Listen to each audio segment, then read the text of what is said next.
आज साथियों सबसे पहले बड़ा फैसला लिया गया 8th पे कमीशन को। आज माननीय प्रधानमंत्री जी ने अप्रूव किया। 8th पे कमीशन का कॉम्पोजिशन और उसमें क्या टर्म्स ऑफ रेफरेंस रहेंगे, कितना टाइम पीरियड रहेगा, वो सारा आज अप्रूवल हुआ और ये बहुत बड़ा महत्वपूर्ण फैसला है। आपको पता है कि अभी हाल ही में जनवरी में ही इन प्रिंसिपल अप्रूवल हुआ था कि किस तरह से 8th पे कमीशन का फॉर्मेशन किया जाए और इतने कम समय में 8 सेंट्रल पे कमीशन का गठन भी कर दिया गया। इसके लिए काफ़ी बड़ा कंसल्टेशन होता है।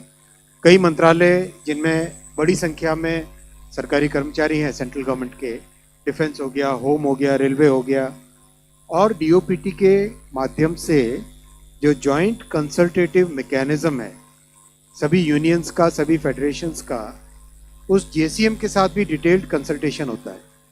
इन सब कंसल्टेशंस के बाद में ये टर्म्स ऑफ रेफरेंस फॉर्मेशन किया गया है।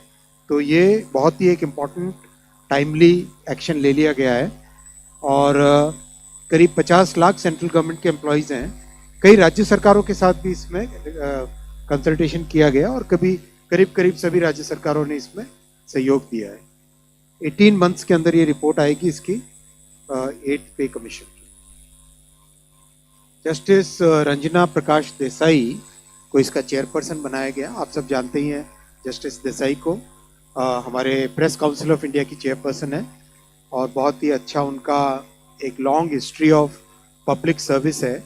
So she will be heading the 8th pay commission. Professor Pulak Ghosh from Bangalore, I M, and Mr. Pankaj Jain, who is Secretary Petroleum and Natural Gas, he will be the member secretary. दूसरा बड़ा फैसला लिया गया साथियों आज, nutrient based subsidy for rabi season. आप सब जानते हैं कि माननीय प्रधानमंत्री श्री नरेंद्र मोदी जी किसानों के लिए एक के बाद एक बड़े फैसले लेते हैं और इसमें बहुत किसानों की इनकम प्रोटेक्ट हो, उनको सारे इनपुट्स कम कॉस्ट पे मिले, नए तरीके से खेती कर सकें, डिजिटल टेक्नोलॉजीज़ का उपयोग कर सकें, हर तरीके से क्रॉप की इंश्योरेंस हो, हर तरीके से खेती के हर एस्पेक्ट पे ध्यान देना माननीय प्रधानमंत्री जी ने शुरू से ध्यान दिया है।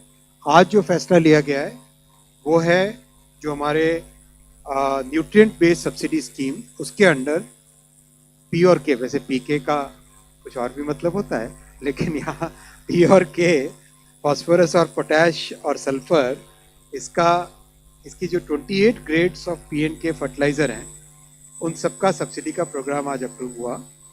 और जैसा आपने पहले भी पिछले कैबिनेट ब्रीफिंग्स में देखा है, जो बड़े फैक्टर्स हैं, इंटरनेशनल प्राइसेस कितने हैं, किस तरह से कॉस्ट पे इम्पैक्ट आ रहा है, किस तरह से डिलीवर्ड प्राइसेस हमारे होते हैं, ओवरऑल सारे फैक्टर्स को मिला के जो बैलेंस्ड यूज़ करने के हिसाब से जो डिसाइड होता है वो आज डिसाइड किया गया है। और फॉस्फोरस, पोटैश और सल्फर के रुपीस पर किलोग्राम, नाइट्रोजन का भी NPKS, इनका रुपीस पर किलोग्राम के ये प्राइसेस डिसाइड हुए। P और S न्यूट्रिएंट्स हैं जो कि इसमें रबी में काफ़ी बड़ी मात्रा में यूज़ होते हैं, उसके प्राइस करीब 1 to 10% हायर है compare to the previous prices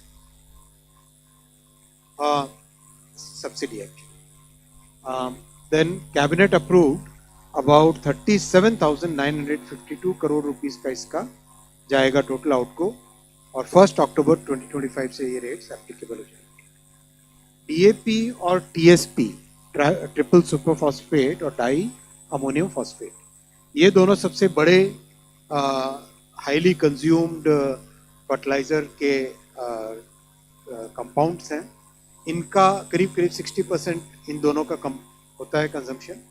in दोनों के लिए एक स्पेशल पैकेज भी रखा गया है जिससे कि जो फार्मर्स को, किसानों को जो रेट मिले वो रेट बिल्कुल कांस्टेंट रहे, वो बिल्कुल ना बढ़े।